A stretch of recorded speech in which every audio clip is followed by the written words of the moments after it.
Hello and welcome to 99th Monkey News, formerly known as the 50-cent tour of the day. Today is Monday, October 7th, and we will look at some of the news for Monday, October 7th. NSA using Firefox Flaw to snoop on Tor users. Just wanted to float this out there for anyone who may be a Tor user. There are ways to mask your IP address, and the VPN, there's a great one that really does work. At least we believe that it works. I want to give a little lesson today, just a brief lesson, in spotting disinfo. I'm no expert. A lot of it just has to do with your gut if something doesn't feel right. Yesterday I saw a reference to this article on Facebook, and it really caught my eye. Pentagon warns to expect radical change in U.S. government soon. This article claims that Obama is going to make a move based on a certain statute, and then the Pentagon is going to make a counter move based on another statute, resulting in pretty much, one or the other going down. That idea seemed to fit in with some things that I have come to believe, and I was buying it, I was believing it, but this website, I had never seen this that I remember before the total collapse. So I was looking at this, wow, very glitzy, looks like some money was spent in designing this website. Not that there's anything wrong with that. So I wondered, is this grassroots? Where does this, how long has this been around? Well, it says that they've had articles since March 2009. So, okay, I just coincidentally never heard of this great website, right? So I watched their blurb. It is 196 slides. Takes a few minutes. And what did I find? Well, I found that they are intellectually invested in climate change. They are also intellectually invested in population, what they believe is overpopulation. So those two things right there, there's just kind of an elitist vibe. As my husband said, the guy has kind of an arrogant look. Not that is a deciding factor one way or the other when you're trying to sniff out whether something is disinfo or not. But it is another thing that goes into the scale, and sometimes the scale gets tipped. So I was leaning away from buying into this website, and by that I just mean investing my, allowing my beliefs, my foundational ideas to be impacted by them. And I was leaning away from it because some things just didn't feel right, especially the overpopulation and the climate change based on CO2. Those were just flags for me that, okay, I probably really not in the same, coming at these issues from the same point of view as these people. So but the article had some really interesting things in it, and part of me wants to believe that the Pentagon is going to rush in and save the day, right? But I scrolled down and, okay, where did this article originally come from? The original source is whatdoesitmean.com. So I visited whatdoesitmean.com, and this article was written by Sorcha Faal, who is pretty well known among truther people to be a disinfo agent. Not that there might not be some truth mixed in, but when I saw Sorcha Faal, it just sealed it for me. And it's not that I'm not open to maybe gleaning some information from these websites, but there is money being spent to throw Liberty people off the track.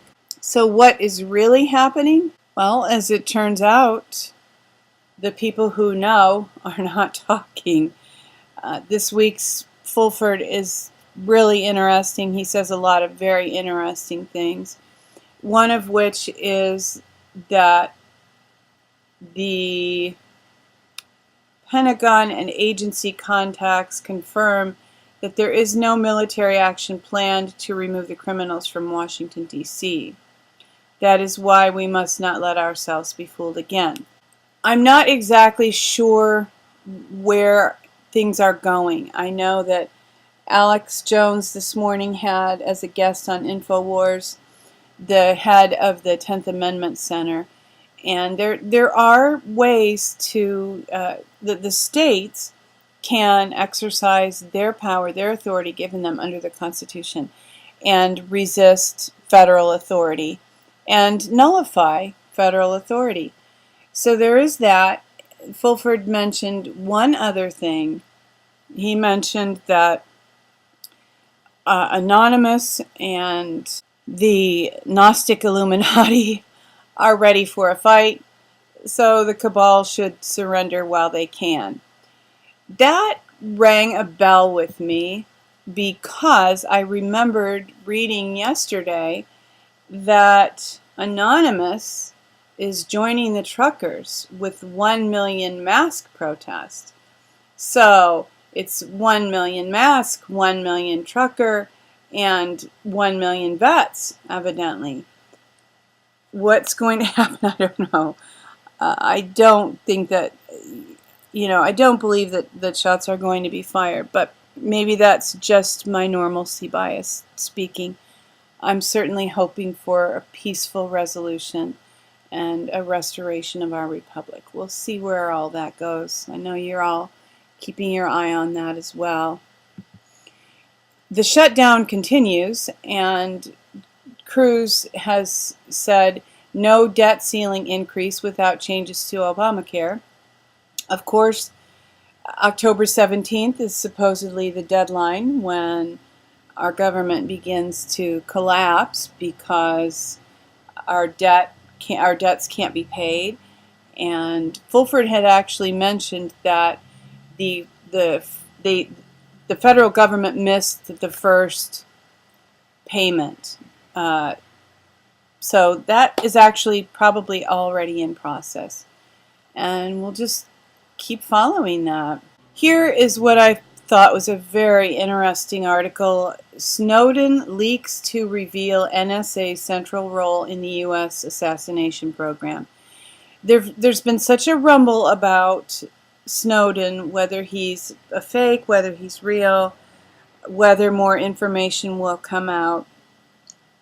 Another blurb that I read yesterday said that there are 15,000 pages of information that was leaked by Snowden, and people are still going through that, and probably more and more information is going to come to light. And right now, the first paragraph here: over the weekend, investigative reporter Jeremy Scahill told an audience in Brazil that he and Guardian journalist Glenn Greenwald are working on a project involving how the National Security Agency plays a significant central role in the U.S. assassination program. Gee, what is that? Did you know? Did you know that the U.S. had an assassination program? I mean, we know that people get mysteriously assassinated, right? But I'm not sure if I've ever heard that phrase used, U.S. assassination program. So it's not fun. As more information comes to light, things just seem to become more and more absurd, don't they? As an old literature teacher I had used to say, from the sublime to the ridiculous. And so we move along. Jesse Ventura is calling for an American revolution against the corrupt system. And there's an 11-minute video from when he was on CNN. So that's kind of interesting if you're looking for more information about the potential for a new American Revolution. And for our bit of good news, here's some information about food packaging, and this is not actually good news, but it's good news because it's something that you can do something about in your kitchen. Just knowing that there are issues here is helpful.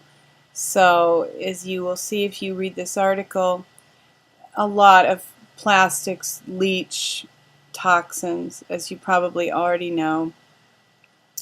There's just a little more detail in this article, things that you might not know. And although this article doesn't offer suggestions, some suggestions for safer storage of food are, first of all, just to use glass. And also, I understand that unbleached parchment is a reasonable material to wrap meats with. And there's also unbleached wax paper. Growing up, that was pretty much all people used to preserve food until Tupperware came on the scene. So, with that, we do thank you for joining with us for today's 99th Monkey News. No matter how dark the night seems, weeping may endure for a night, but joy comes in the morning. Hoping that you will love one another, take care, be free.